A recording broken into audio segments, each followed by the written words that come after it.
दोस्तों नमस्कार। मेरा नाम शिवम चतुर्वेदी और आप सब लोग देख रहे हैं हिंदू वॉइस चैनल। दोस्तों, बिहार का चुनाव चल रहा है, एक राजनीतिक माहौल जिसकी महत्वाकांक्षा हर एक राजनीतिक आदमी की होती है और हर एक व्यक्ति की होनी चाहिए। बातें सब कुछ समान हैं, वैसी हैं जो लगातार पिछले 70 सालों से हर चुनाव में होता हुआ आ रहा है।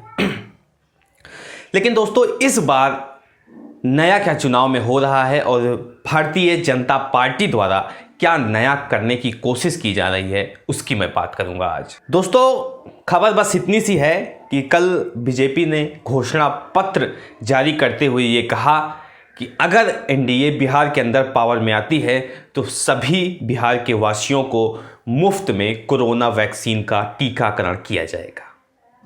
खबर बस इतनी सी है दोस्तों, लेकिन इस खबर के कितने ज़्यादा मायने हैं, कितने ज़्यादा मतलब हैं, अगर इसको आप गहराई से समझने उतरेंगे तो समंदर भी छोटा पड़ जाएगा। दोस्तों, ये बात आप थोड़ा सा समझ लीजिए कि इस दौर में, इस कोरोना काल में, जहाँ पे सब चीज़ अस्त व्यस्त हैं, क्या इकोनॉमी, क्या अर्थव्यवस्था, क्या लोगों का रहन सहन, खान पान, सब चीज़ प्रभावित है। और ऐसे में सरकार के द्वारा ये निर्णय लेना और ये एक फरमान सुनाना कि अगर एनडीए पावर में आती है तो सभी बिहार वासियों को मुफ्त में कोरोना वैक्सीन का टीकाकरण किया जाएगा।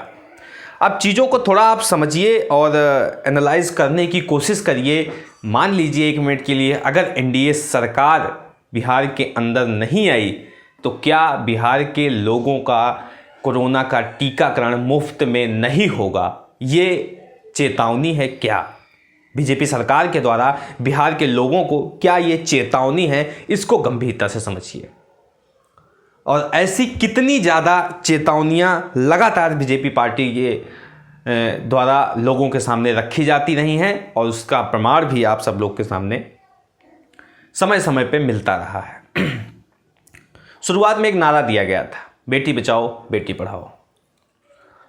फिर बेटी पढ़ाओ की जगह बेटी बचाओ चलने लगा और फिर चीज़ें निकल के क्या आई सामने, आप सब लोग समझदार हैं, समझ रहे होंगे कि किन से बेटियों को बचानी पड़ रही हैं, वो कौन से लोग हैं जिनसे बेटियों को बचाना पड़ रहा है। तो इस तरह की चेतावनियां हम लोगों के लिए नई नहीं हैं, लेकिन जिस राजनीतिक मूल्यों पे अब चुनाव लड़ा जाना शुरू कर दिया गया है, क्या वो देश के लिए आने वाले समय के लिए सही होगा कि नहीं, ये बहुत बड़ा प्रश्न चिन्ह है। क्योंकि ये महामारी है, सबके लिए है।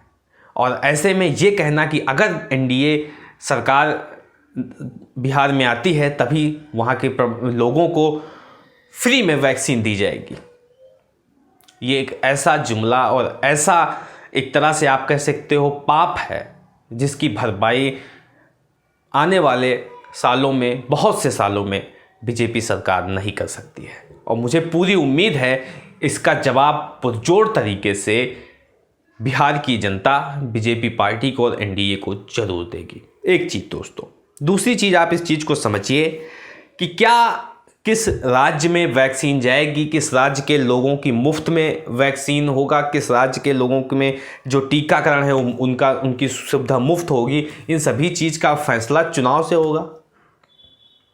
कि जिस प्रदेश में एनडीए शासन में है वहाँ उन सभी लोगों का आप मुफ्त में टीकाकरण कर दीजिए और जहाँ पे शासन में नहीं है वहाँ पे आप उनसे चार्ज निकालिए, चार्ज वसूलिए, उनसे आप पैसे लीजिए। इस तरह का चीज़ें होंगी क्या? ये बहुत बड़े प्रश्न है दोस्तों, और गंभीर प्रश्न है, और हम सबको इस प्रश्न के बारे में सोचा जाना चाहिए और समय समय पे इन चीज़ों का आकलन करना बहुत ज़्यादा ज़रूरी है कि क्या ऐसी चीज़ें होनी चाहिए कि नहीं। एक नैतिक समाज में, एक स्वस्थ वातावरण में, एक लोकतांत्रिक देश में इस तरह की चीज़ें, इस तरह के बयान और इस तरह के घोषणा पत्र में आदेश देना कहाँ तक सही है, ये सारी चीज़ें आप लोग को समझना होगा दोस्तों। अब थोड़ा सा आप समझ लीजिए इसके राजनीतिक मायने क्या हैं और राजनीतिक मूल्य क्या हैं। आप सब लोग को पता होगा कि किस तरीके से कोरोना काल के दौरान प्रवासी मजदूरों के साथ अन्याय किया गया, उनको दर दर भटकने के लिए छोड़ दिया गया, सड़कों पे लड़ने मरने कटने के लिए छोड़ दिया गया था और उसकी जिम्मेवार केवल एनडीए सरकार थी, क्योंकि तब भी बिहार में एनडीए सरकार थी और केंद्र में भी मोदी सरकार थी। तो इसके जिम्मेवार केवल ये दो लोग हैं। पहली चीज़ समझ लीजिए। अब बिहार में एक नया तरह का षड्यंत्र रचने की कोशिश की जा रही है। तरह तरह के आप बैनर वहाँ पे देख लेंगे कि जो लोग हैं उनको बरगलाया जा रहा है। लोगों को बरगलाया जा रहा है कि अगर काश मोदी जी ना होते तो कोरोना के दौरान तो आधी इंडिया समाप्त थी, आधा भारत समाप्त ही हो जाता। ये ऐसी बातें प्रचारित करने की कोशिश की जा रही है, जो कि सबसे बड़ा फेलियर अगर देखा जाए मोदी सरकार का तो कोरोना काल के दौरान निकल के सामने आया है। तो इन सब के बीच इस तरह की चीज़ें और एक चेतावनी देना कि अगर एनडीए सरकार आई तभी मुफ्त में टीकाकरण होगा, बहुत ही चिंता का विषय है दोस्तों। समझिए आप सब लोग भी इस चीज़ को, और कमेंट बॉक्स में ज़रूर अपनी राय बताएं। साथ ही साथ वीडियो को लाइक करें और चैनल को सब्सक्राइब ज़रूर से ज़रूर करें। मिलते हैं इसी तरह किसी और वीडियो के साथ, तब तक के लिए नमस्कार।